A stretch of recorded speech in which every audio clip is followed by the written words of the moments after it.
Of the military's top brass at Quantico, Virginia yesterday, both men speaking about their visions for the military. Hegseth railed against the rules of engagement he called stupid because he said they limit soldiers and commanders in the field. He also called on so-called fat soldiers, even the generals, to lose weight and shave their beards, get in shape, do PT. Hegseth stressed that promotions would be solely based on merit, claiming that has not been the case. President Trump spoke for more than an hour. And at one moment, there was a moment that stood out for his vision of what he sees for the military, the way that the military could be used in the future. Take a listen. But I want to salute every service member who has helped us carry out this critical mission. It's really a very important mission. And I told Pete, we should use some of these dangerous cities as training grounds for our military, National Guard, but military, because we're going into Chicago very soon. You heard that there, President Trump's line about using American cities as training grounds for the military. That made one of the biggest headlines. We're joined now by former Illinois Congressman and talk show host Joe Walsh, Republican turned Democrat. Joe, thanks for being here this morning. You know, we've heard the president's threat to send the military to a number of U.S. cities, including Chicago. Why is this different in what we heard him say to top military brass yesterday about that? Jim, good to be with you. I think yesterday was really scary. And I know it's easy to jump on all the stupid stuff that Hegseth said, but I like so many, Jim, like I kept asking myself, why did they do this? Why did they pull 800 generals from around the world and put them all in one room, fly them all here in one room? It made no sense to do that, to talk about just dudes in dresses. You could have done that in an email. I think there's something more serious going on here. And I think it is what Trump alluded to in his hour-long speech of just craziness.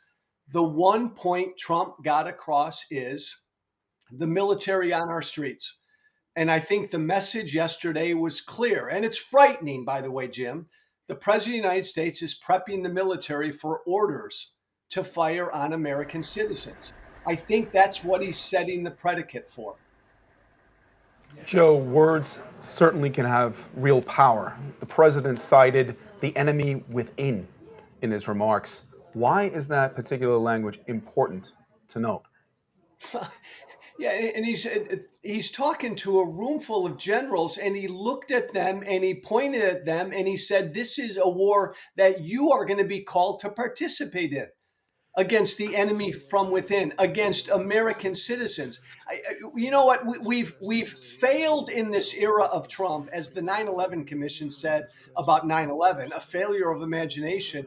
We have failed in this era of Trump to imagine how bad he'll get and how low he'll go, because we don't want to believe an American president can do that. We don't want to believe, we never wanted to believe that an American president would not accept the results of an election, then try to overthrow the election. We never imagined that that could happen. So here's an American president who's putting troops on the streets. He's putting troops on the streets in Democratic cities, in Democratic areas, to mess with the 2026 election. Yesterday was a total power play. Yank all these generals here to show that you got to follow my orders. And then in that speech, he says, get ready.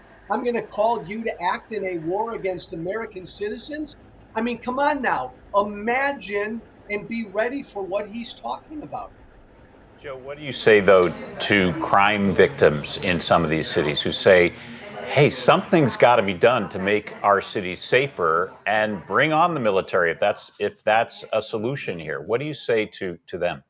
Well, two things, Jim. A, this has nothing to do with crime.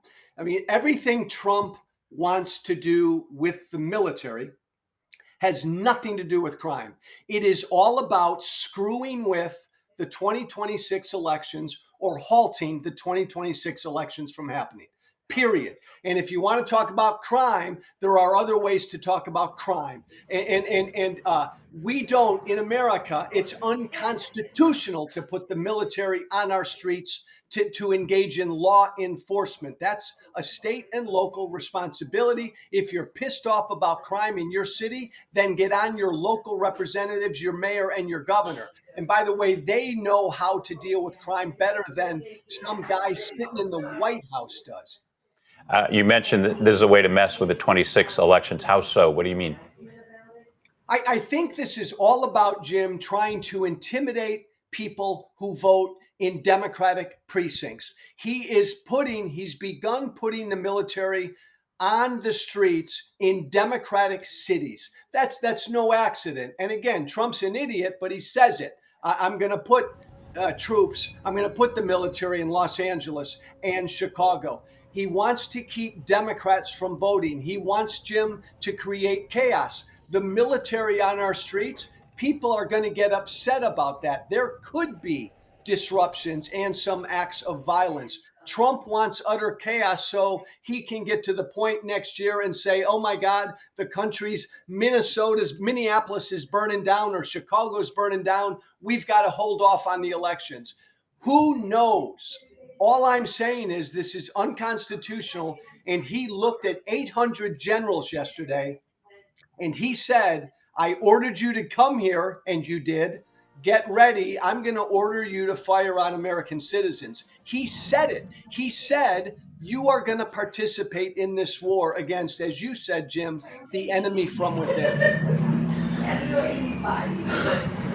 So, what do you think we can expect? Is this just type of language going to keep ratcheting up in the weeks to come if your theory is so that the president is planning to somehow interfere with elections, which is a sacrosanct part of our democracy?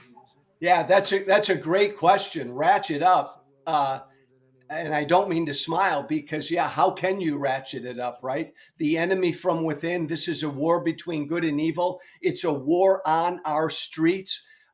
Yes, it will ratchet up. But more importantly, his attempt at putting the military on the streets is going to ratchet up and broaden as well. This is a very organized effort from within the White House, the people around Trump. They want Americans used to seeing soldiers on our streets. And that's why they've begun now. This is all voter intimidation. I think it's going to ratchet up. And look, this doesn't happen in America. This shouldn't happen in America. And I guarantee you there are going to be Americans that speak out and act out. And in 2026, there will be ugly, violent confrontations in our cities across this country. And unfortunately, that's what Trump wants. Joe, a lot was made yesterday about the response from the generals in the room and the admirals, or in fact, the lack of response, the lack of applause. What did you make of how the message was received by the group that was gathered there? Oh, Jim, I thank these generals for it. Resistance for the generals yesterday, because to a man and a woman, they know Pete Hegseth is an idiot. He's not competent, and they rolled their eyes at Trump. But resistance to the generals yesterday meant utter silence, total silence. And I thank them for that. That's what they're supposed to do. And really, what's interesting, guys, is the only question is we know. And by the way, Trump did this in his first term when he ordered his Secretary of Defense to shoot at the kneecaps of protesters in D.C. And the Secretary of Defense said, no, sir, we can't do that. So we know the orders are going to come. The question is, will at the command level those orders be followed? I think the general's silence yesterday said, hell no, we don't want to do this. More importantly, Jim, for the rest of us, silence is utter cowardice. You both said it. Every day we are living in an onslaught right now, a daily onslaught against democracy, the Constitution, the rule of law, pluralism, and basic human decency. Those generals had to remain silent. We must not remain silent, all the rest of us. Joe Walsh, thanks for joining us here on Connecting America. We appreciate it.